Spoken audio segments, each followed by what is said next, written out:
Good afternoon. It is Thursday. Happy Thursday to everyone. Happy Thursday to my co-host, Vinny. If you're just now joining us for the first ever weekly review with Vinnie and Sharifah, you are in for a treat. I'm Sharifah Hardy, and my co-host is Vinny, happy Thursday.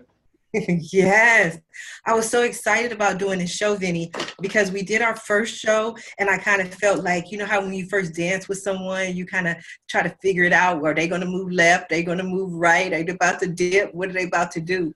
And so that was the first show. And then our second show, I was like, oh, we danced. And we had so much fun. I think our show last week was just amazing. And then today, I even took notes. I'm prepared. I am ready. I'm like, I want to do this show. So for everyone who is just now tuning in, we have an amazing time. We share our information from the past week, some of the interviews that we've done since I host a video cast and Vinny and I both do a podcast. So we just let you know about all the amazing people we've met this week. So you definitely want to go ahead and share this show. Weekly review with Vinnie and Sharifah. You definitely want to share it because your friends have to find out what's going on in our world. And in addition to that, if you have any questions, any comments, please feel free to join the conversation. So Vinny, I brought us in. Take us away. Tell us what's going on with you.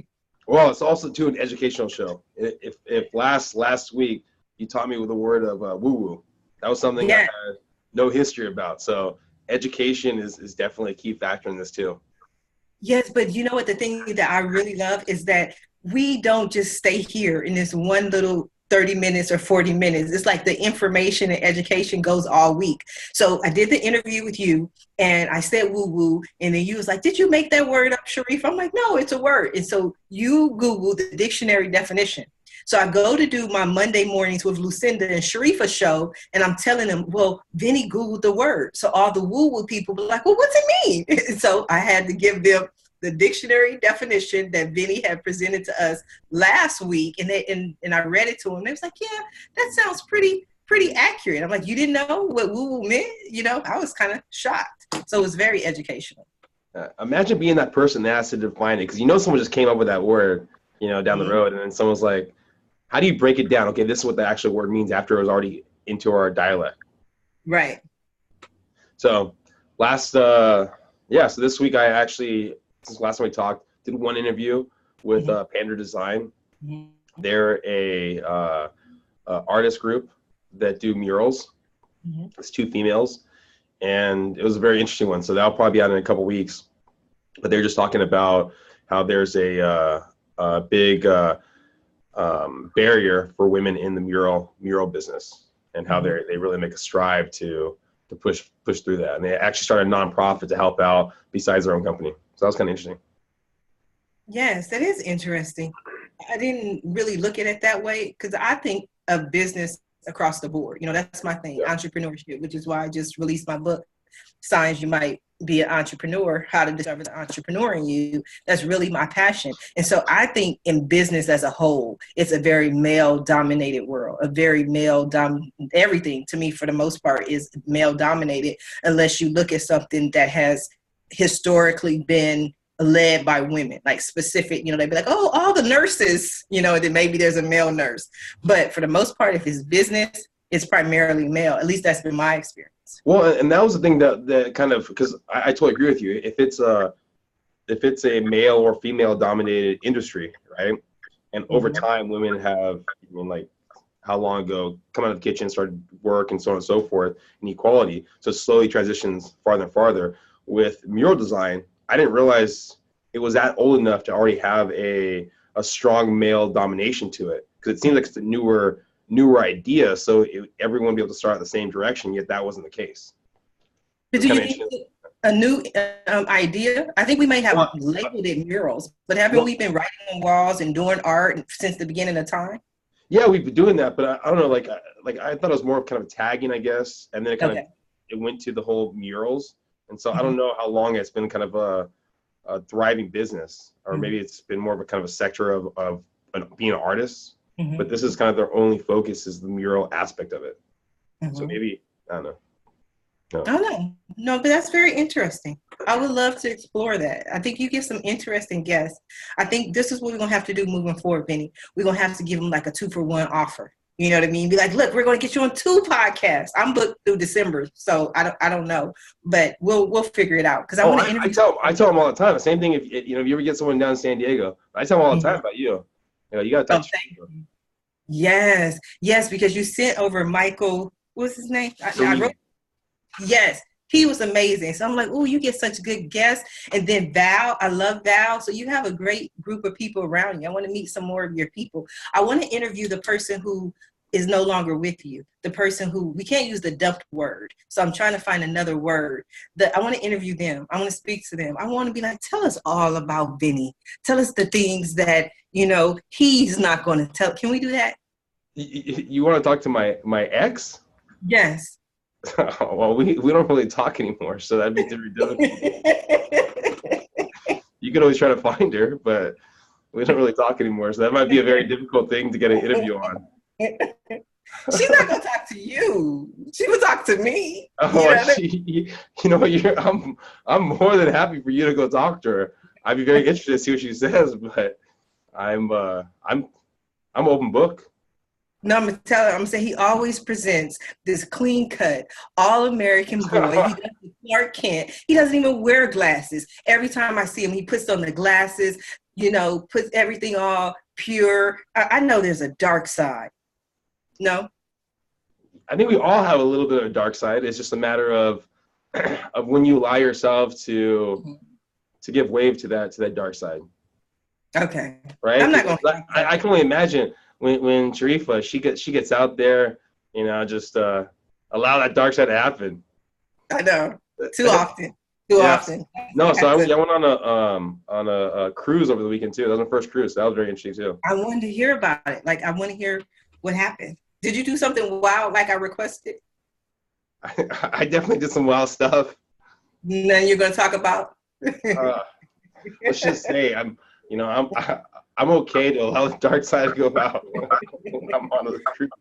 As long as you don't discuss it. As long as I don't discuss it. Yeah, it was. I did some dancing, showed off my moves. That was, I think, pretty much based off of that. Mm-hmm. So you told us last time that you went because your sister wanted you to get out of this mood and just go out and have some fun. Yes. Mm-hmm. Yeah, just say yes to more things. I think that's the biggest thing. That's the one thing that I've really picked up from, because I think reality is rarely do people like change, right? Mm-hmm. Most people like consistency, like basically what you have. Look at you just say, okay, this is what my life is, right? Mm-hmm. And I think the idea is once this shock happened of my past relationship, it was like, okay, well, what's next? And allow myself to say yes to things. And so that was one of the things. It was a cruise. It was people I really didn't know, and just saying yes to it. And got a carpool with some people that I go to the gym but I really don't talk to. And we went up there and stayed with someone I've never met before. We shared a room together, so that was kind of interesting. And a friend of your sister's, or just a random? Was it a friend of your sister's, or just a random? Okay. Random person. I didn't really know any, like, not on a deep level, really know anybody on the cruise. It was just being open to meet new people, and I met some really good people on the cruise. So that was definitely positive. I think the idea of saying yes has been very powerful. Okay, so we're gonna talk about the cruise, but I'm gonna go back a little bit. I want to discuss this whole woo thing a little bit more, and let me tell you why. I love my life. In case anyone who's listening, or Vinnie, you didn't figure this out, I love my life, and I personally don't get out the house much. I love staying at home. I love staying in Long Beach. I love being a recluse. If I do, I go out, in Long Beach.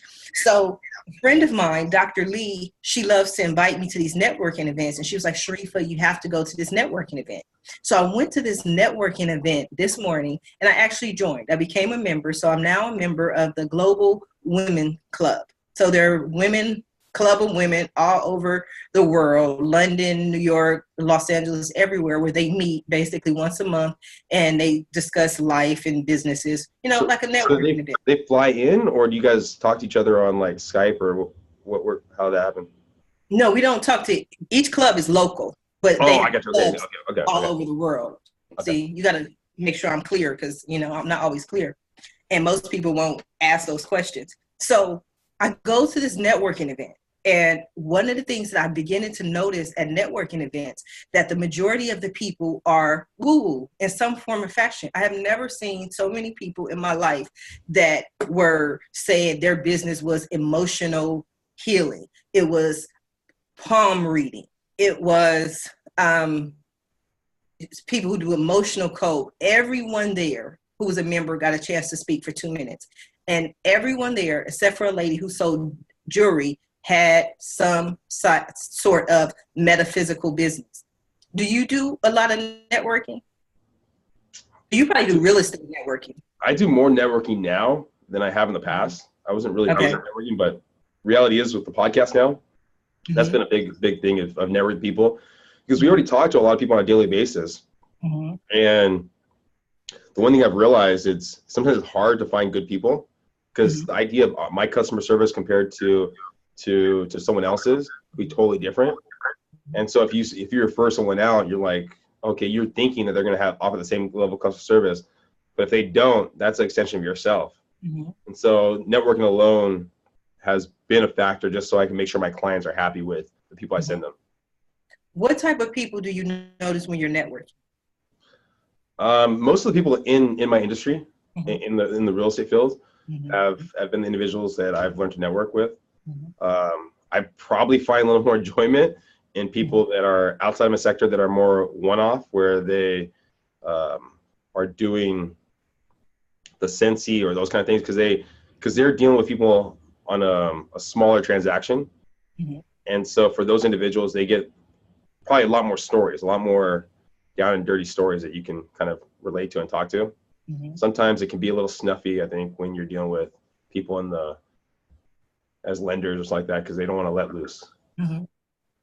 Yeah, but so what I noticed in saying that, and I'm not saying it's necessarily a good thing or a bad thing, but what I've noticed with the economy changing, careers and jobs may not be what they used to. And so when someone goes through something and they figure out how they approached it or how they dealt with it, they tend to be like, oh, well, let me be a coach. Let me be a holistic healer. Let me help other people go through that journey as well. And so, again, I didn't forget about the cruise, because I want to go back to that. My whole point in bringing this up is that one of the ladies there, she called it something different, so I definitely apologize for being inaccurate, but she read my palm. Let me just say that. And she was giving everyone a complimentary demonstration of what she does. And I was just walking around. I walked by her and she saw me. She says, "You're next, but you're last." I'm like, okay, because I didn't even know if I wanted to have my palm read. So she's reading my palm and she's telling me basically the same thing and confirming the same thing that a lot of other holistic people have told me, that I'm going to be speaking. Everybody keeps saying I'm going to be speaking, very successful in speaking. That's my gift. I was blessed with the gift of gab and the gift of manifestation. But she said the only slight thing that she sees in my palm, in my lines, is that I have a tendency to maybe be a workaholic. And she told me that I need to get out more, like that I needed to like have more fun and maybe just say yes to more things. So I was thinking about the cruise. I'm like, well, maybe not go on a cruise, but just do non-work related things more. And I don't know, maybe I'll include those in the weekly review, what I've done. Well, one of the powerful things about being on the cruise, it was scary, but also powerful, was the idea that I didn't have phone service. And so when I was leaving that port, I was getting phone calls and going through all that kind of stuff. And I was telling as many people as possible that I'm going to be gone for a couple of days. Yet I was still kind of scared, I think. And then once I kind of realized that there's nothing I can do about it, and the phone was gone, it was kind of powerful. Yet it was also weird, because if you talk to someone and said, hey, let's meet here at so and so time, you don't have any way of confirming it with your text or call or anything like that. So if they're not there at that time, you're either waiting for them or you're walking around the rest of the ship. And so it's crazy how much technology is just ingrained in us, how much so I would say more so if you could just get away with basically putting your phone away, maybe for a night or for a weekend, that's probably going to change the way you look at things.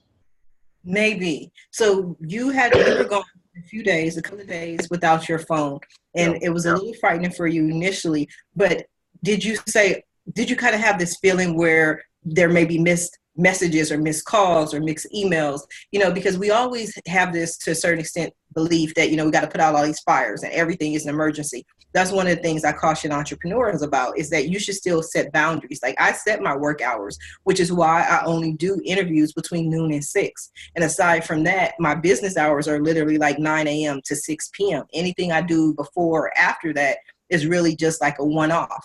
At 6 p.m. every day, I'm off.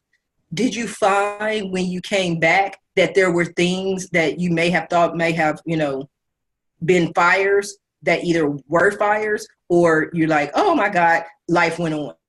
Well, I think you really have to be careful of the words you use when you're saying it's a fire or an issue. I think reality is unless the person is dying, and even in that case, you're not going to be able to help them. You know, I'm a doctor. Right. You know, unless it's a family member passing away, and there's a last second for me to say bye to them. Everything else can be easily fixed, and if it can't be fixed by the time you get back, well, then you can at least figure out a system that if you do leave again in the future, that you can get it resolved. And so looking at the system of it instead of the actual action of it is going to allow you to relieve some of that stress. Now, it's so painful if that certain transaction or certain issue is lost, but if you can at least learn from it and say, okay, the system's going to be perfected or made a little better for the future one, that's going to give you some kind of peace of mind, I guess. So was there anything that you were like, oh, I should have been here, I wish I would have been here, but you just came back, everything was just wonderful, it was okay, life was good, life went on?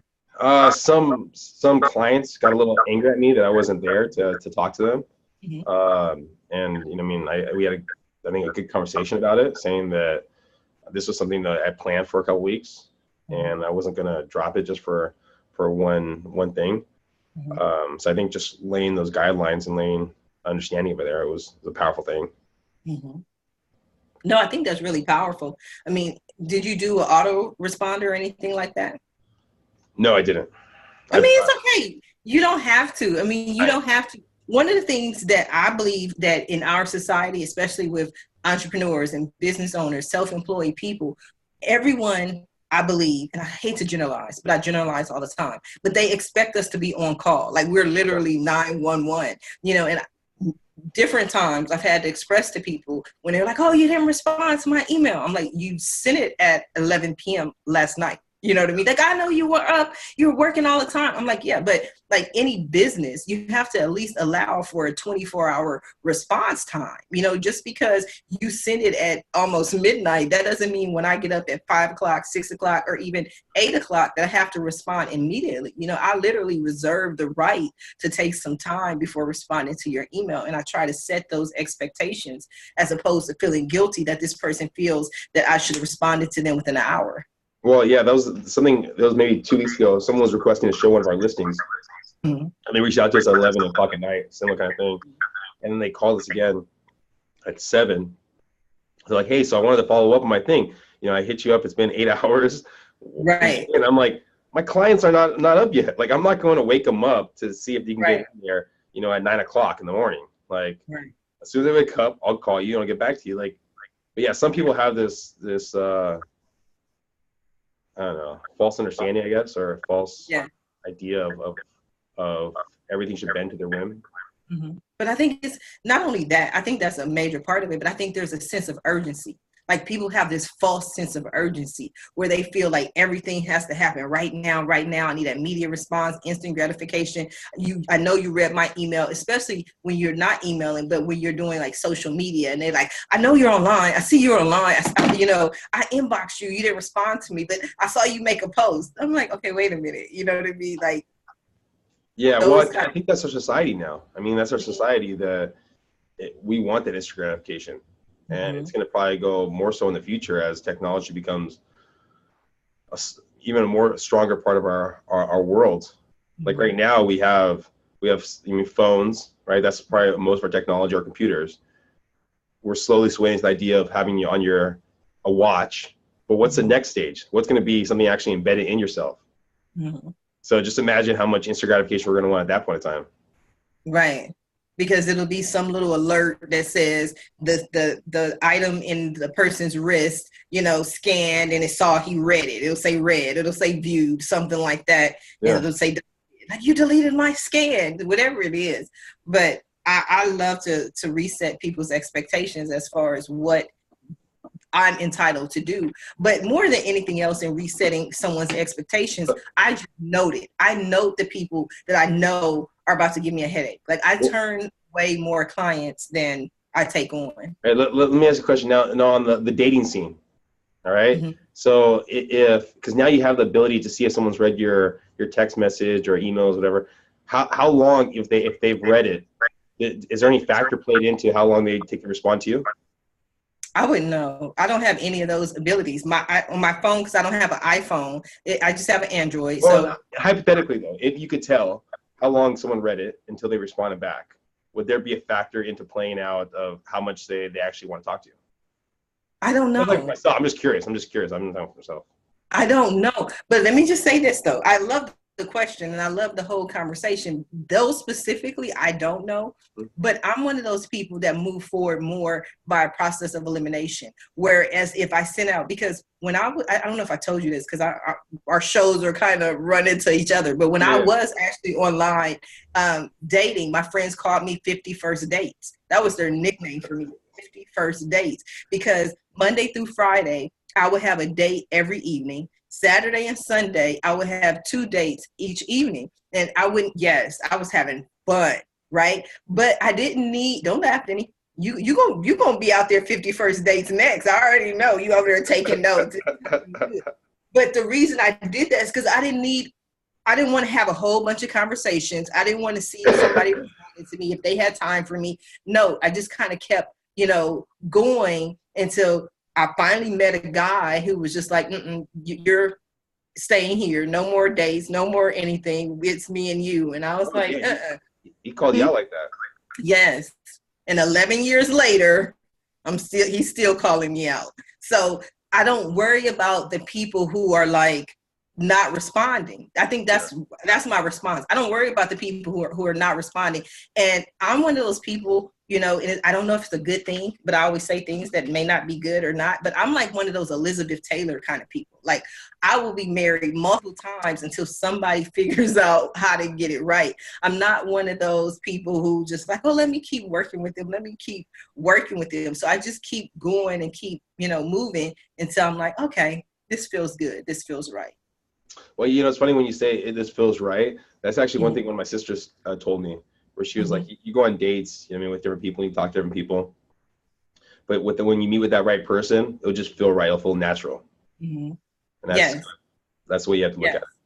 Yes, I do. Because with the guy that I've been with, it's so weird. It's like the biggest learning experience I've ever had in my life, how to actually deal with someone else, you know what I mean? Like, really work through all the issues and communicate. Like, I've learned every lesson that every book in the world says you have to learn about yourself and about another person and about the us and the you and the me and all of that. But it's interesting that he's, I'm me, I'm aggressive, I'm loud. You're going to do it my way. It's my way or the highway. And he's 6'5". He's a police officer and he's talking to me. And I'm like, I am not a prisoner. You can't just, tell me what to do. So it's always this clash.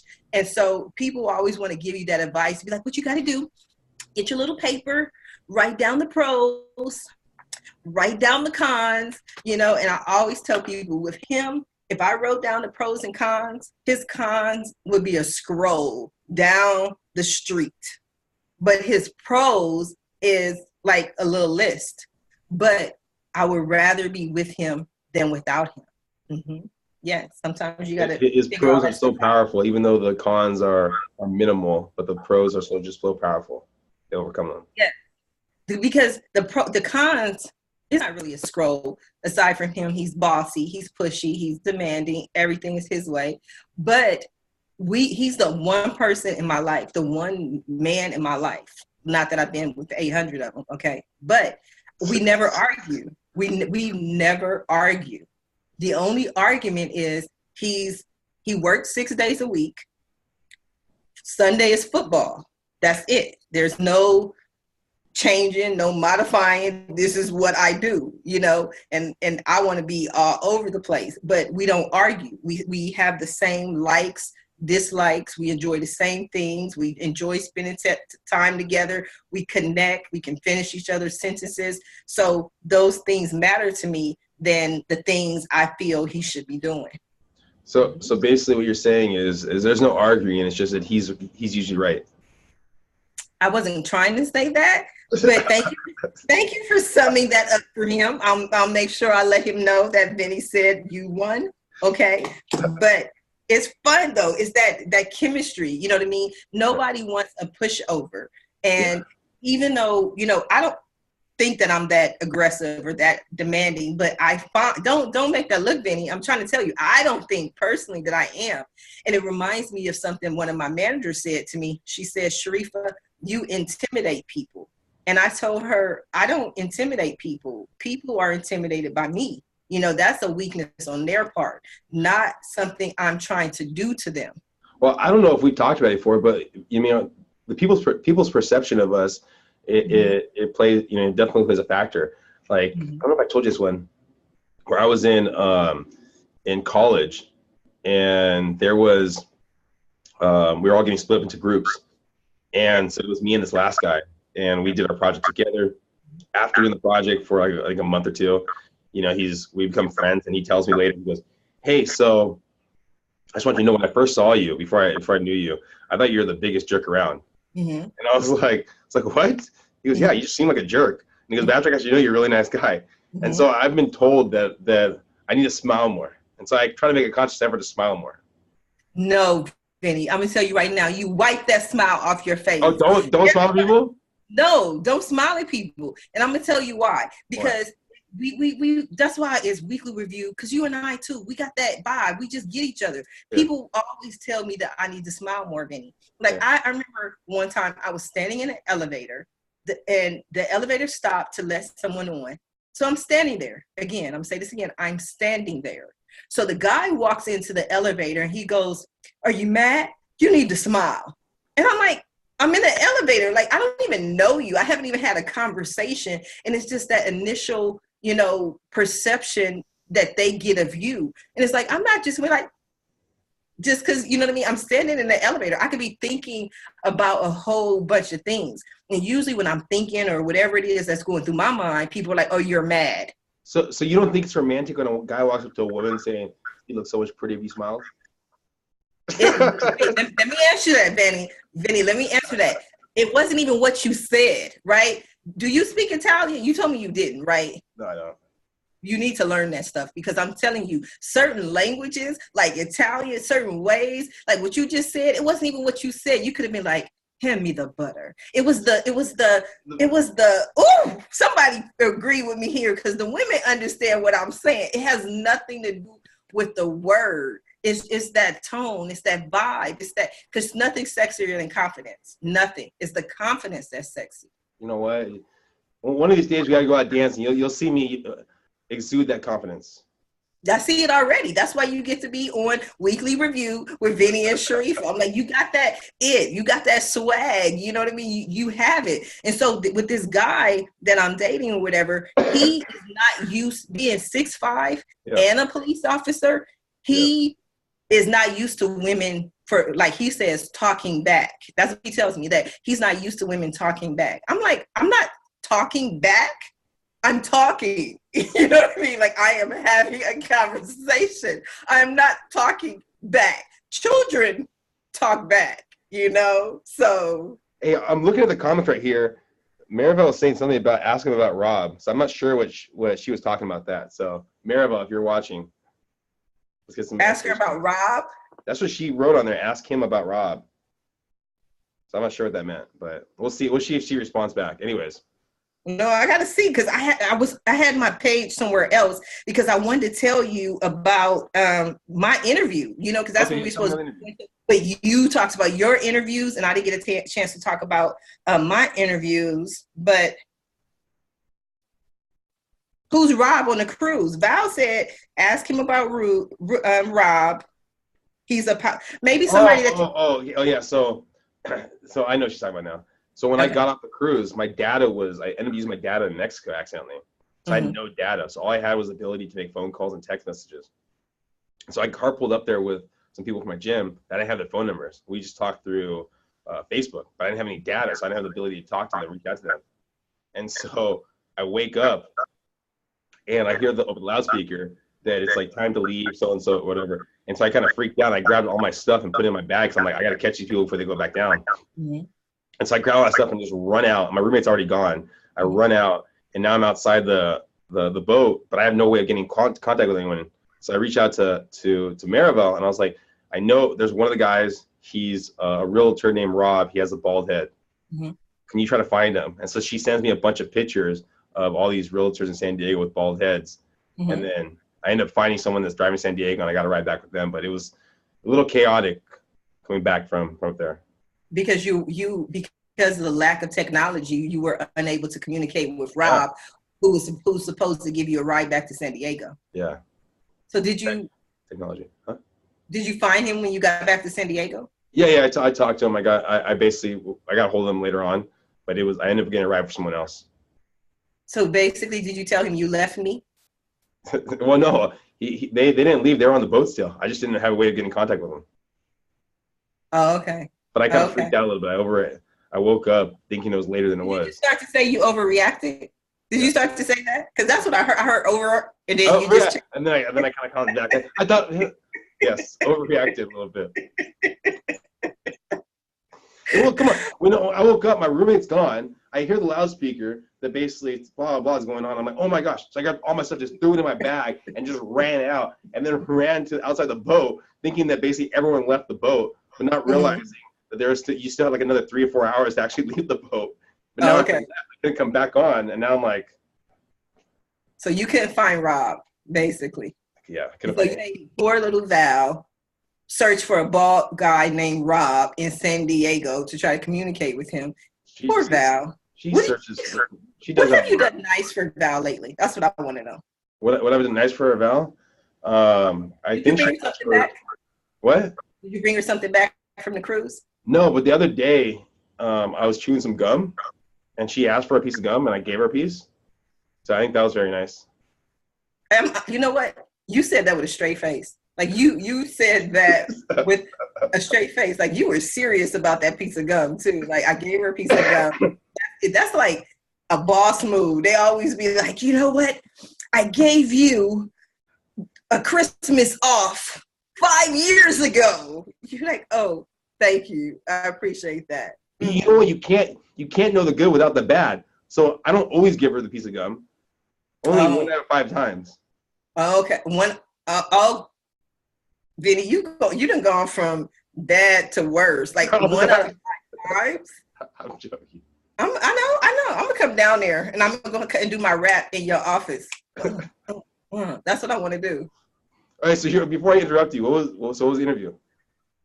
Okay. So that was back to what I wanted to tell you. Is like woo-woo, right? I don't know why, but more and more women are taking these metaphysical, holistic type, entrepreneurial paths, good, bad, or whatever.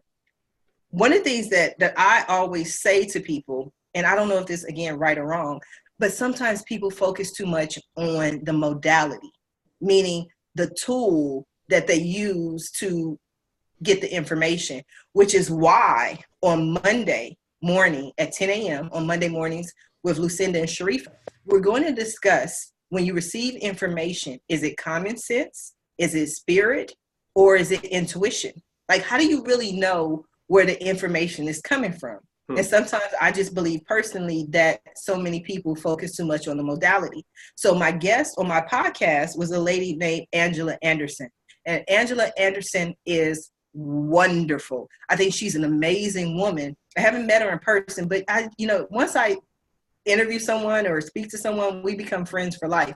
And she asked for my mailing address. So I kind of am guessing at what she's sending me. She's either sending me a book or a thank you card.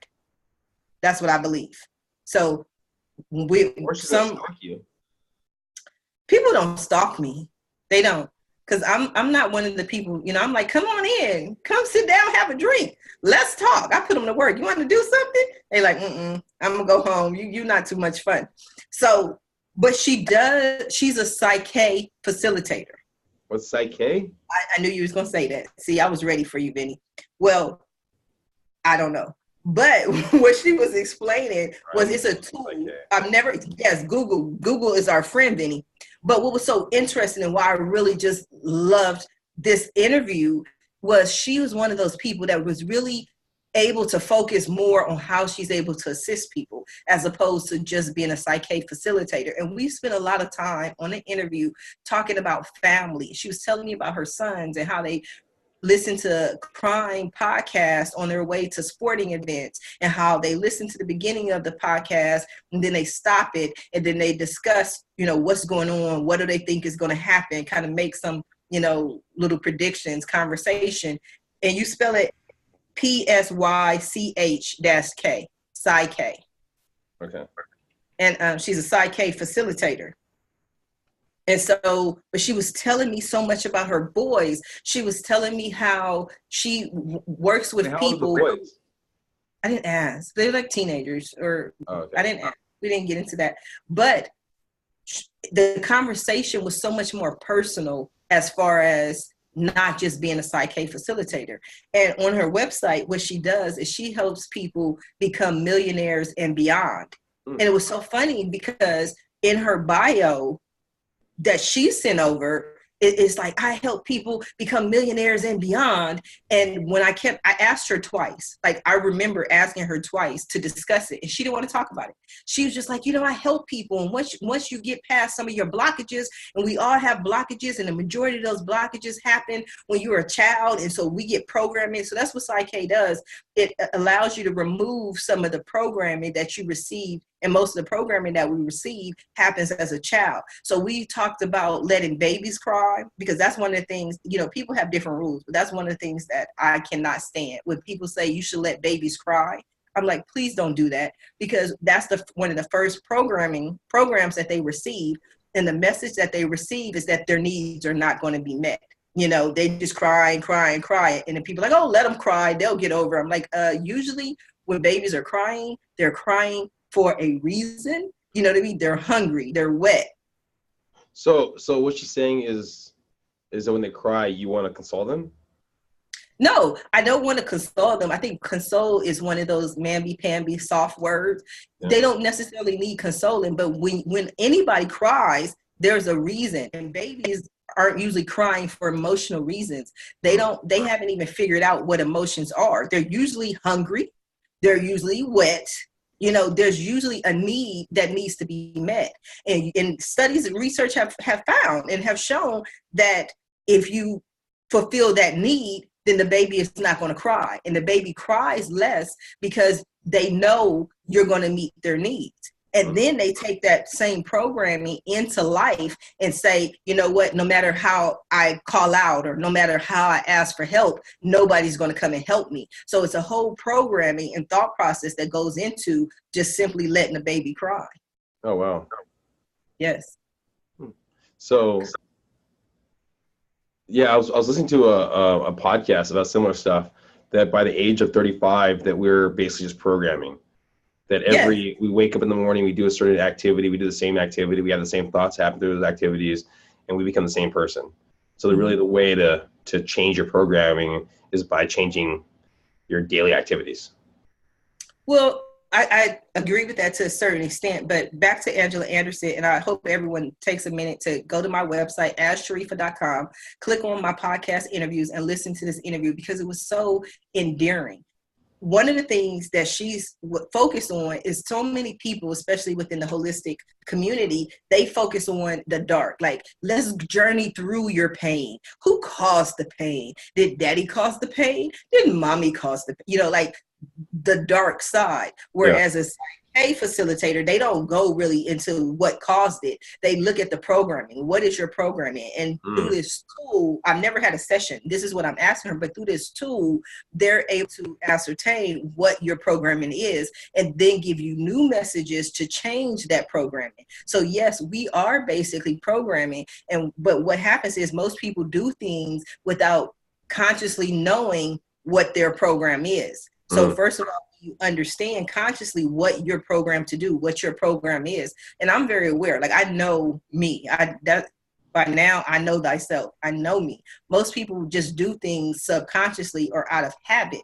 And so it's very difficult, especially at 35 or 40 or older, to change that.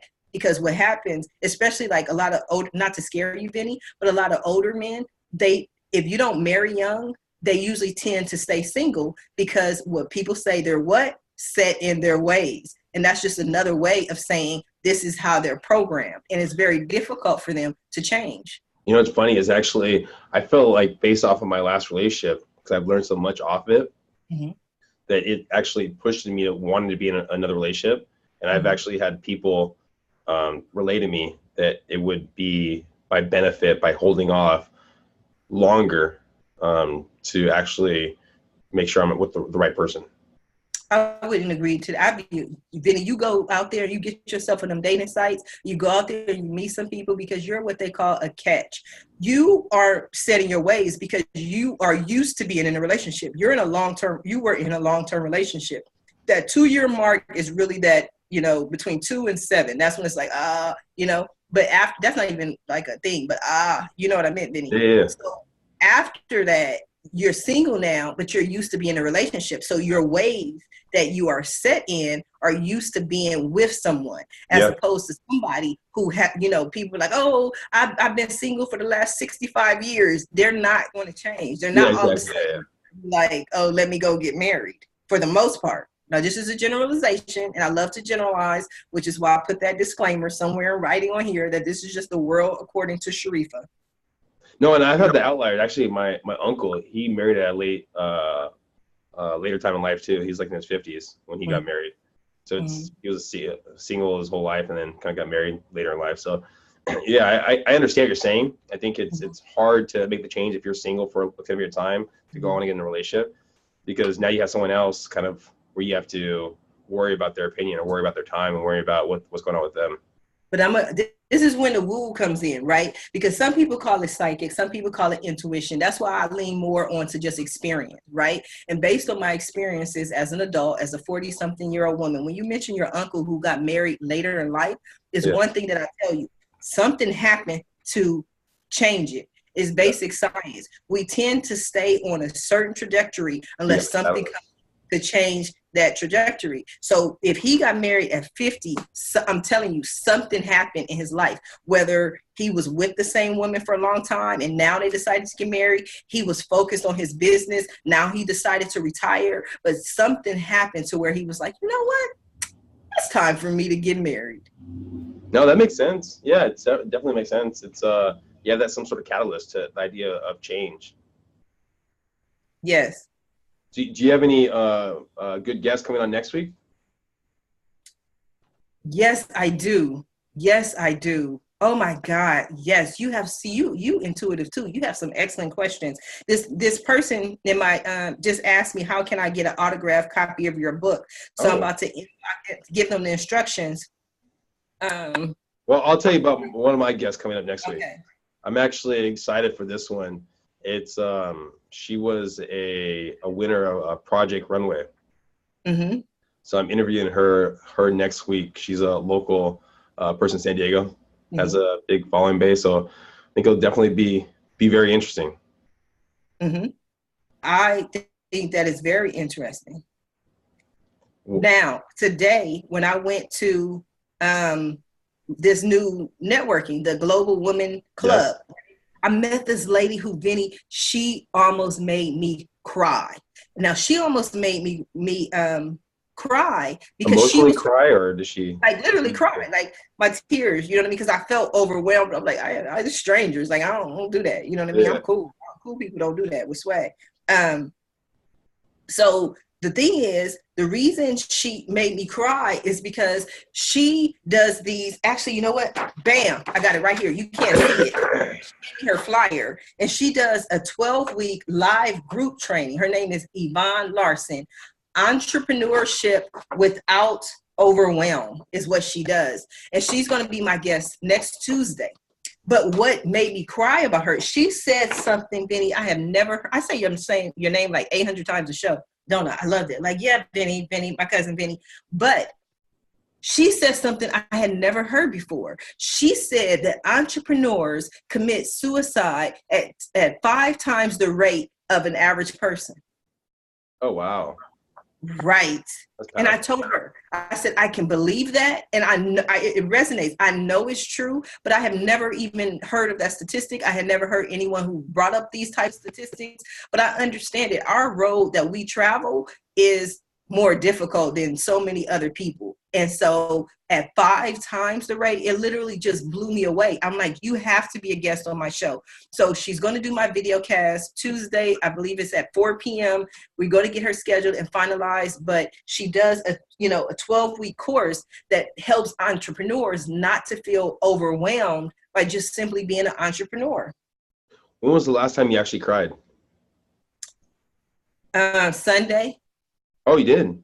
Yes, I cry a lot, Vinny. I'm a crier. That's what I'm saying. I'm a big baby. Like, I'm a softie. Yeah. That's why when what people you cry for?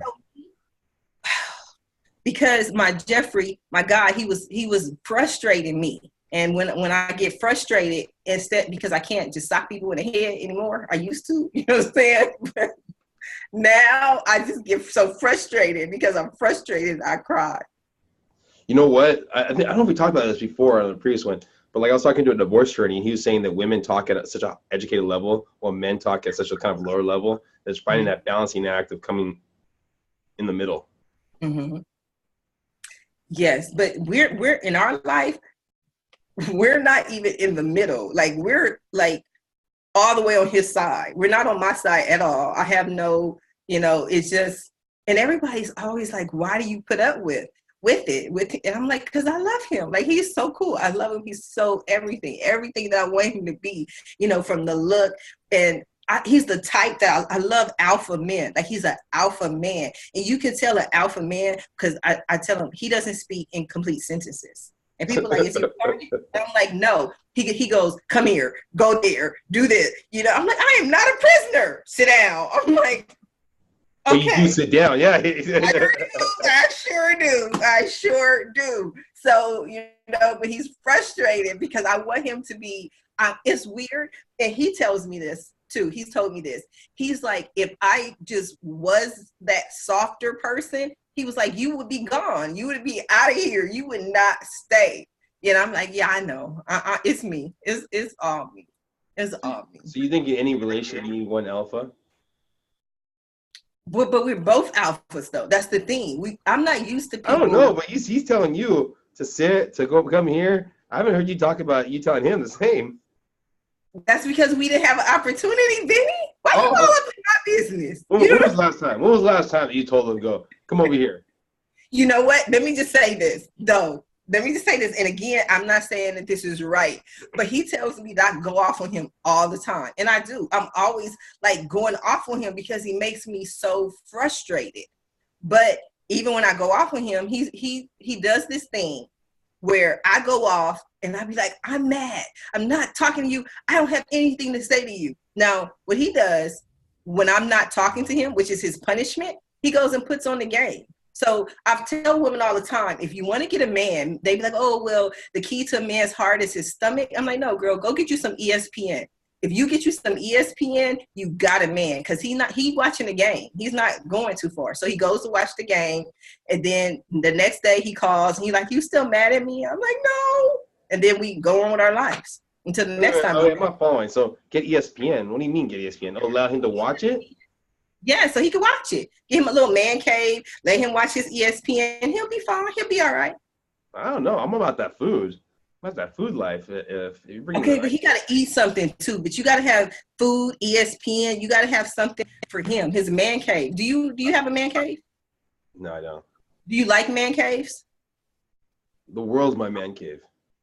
No, but a lot of times men, that's why man caves are really becoming more popular, is men like a room. And this is I'm telling you, I'm trying to help you get married, Vinny.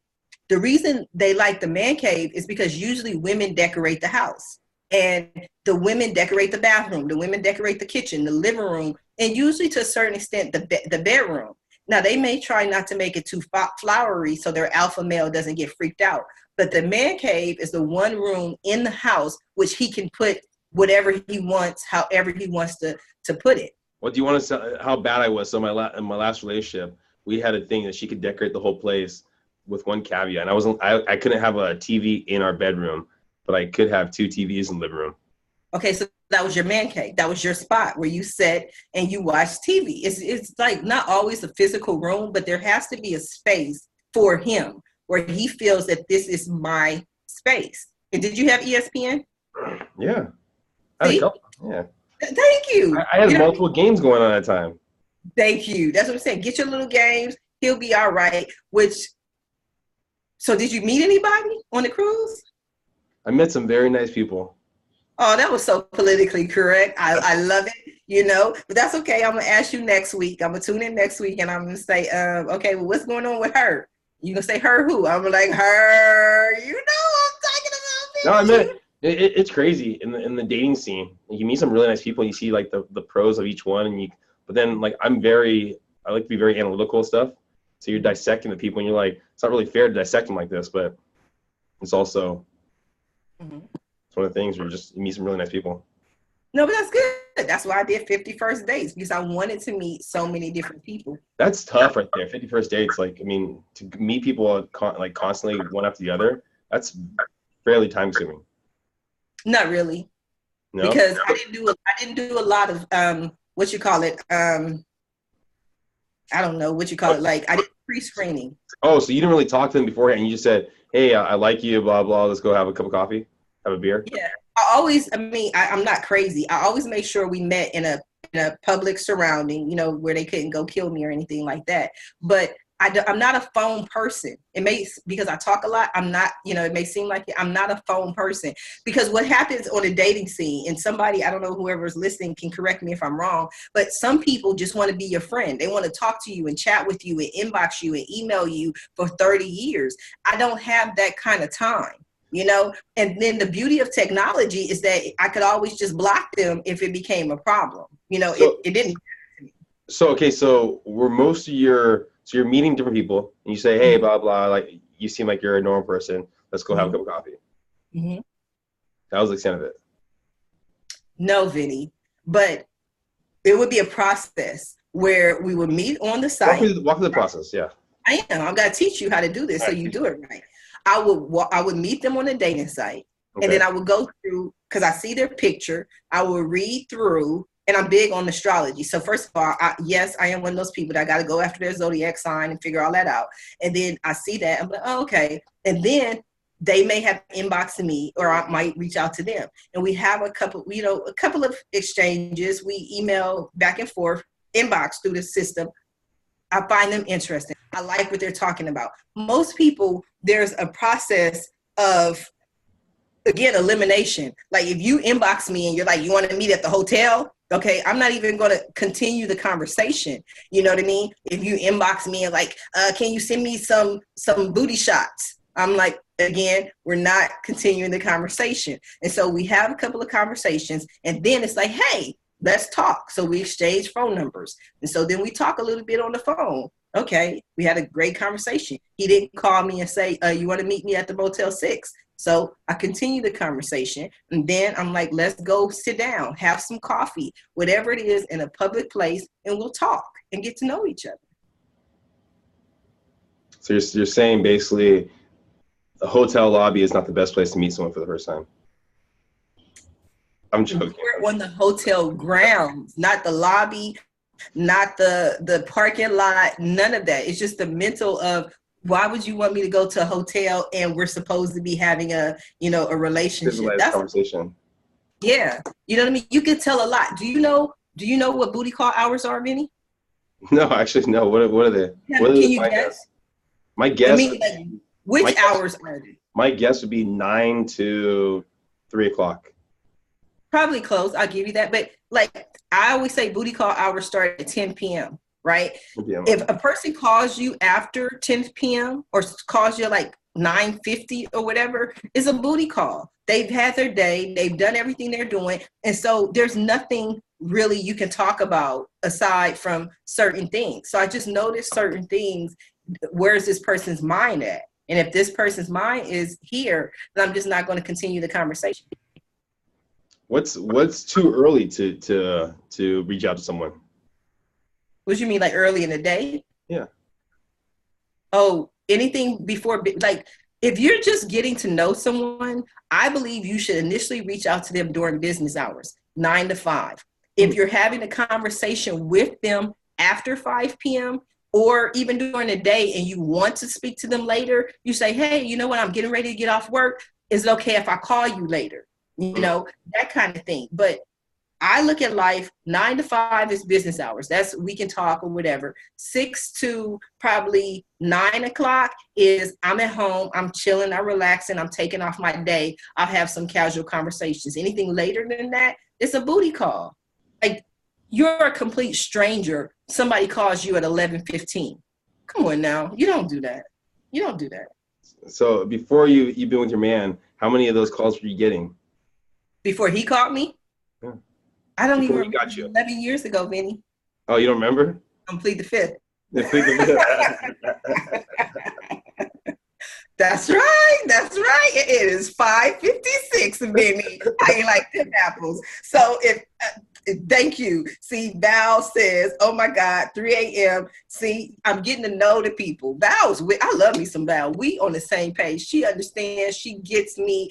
This has been wonderful. I learned a lot. I shared a lot. I hope everybody learned a lot. It's educational. We taught you some things that we never even planned to teach you. Because I know I taught many about booty call hours. Hey, you learn something new every day, right? Absolutely. You gonna wrap it up for us, Vinny? All right. Well, hey, it was a pleasure, everyone. This is your weekly review with Vinnie and Sharifah. Yes, and Sharifah. Sharifah. Please listen to my podcast, Road to Growth. And if you're an entrepreneur in San Diego, I'd love to talk to you. If you're have a lot of great information, great insight, then we'll tell you about Sharifah too. Yes, absolutely. And the same goes here. If you're an entrepreneur, business owner, if you're a celebrity, if you're a brand, if you're just pure interesting, come and be a guest on my video cast or my podcast. You can find more information about Vinny at vinnySD.com. And you can find more information about me, Sharifah Hardy, at AskSharifah.com. Until next week, everyone have a wonderful weekend. Bye now. Guys.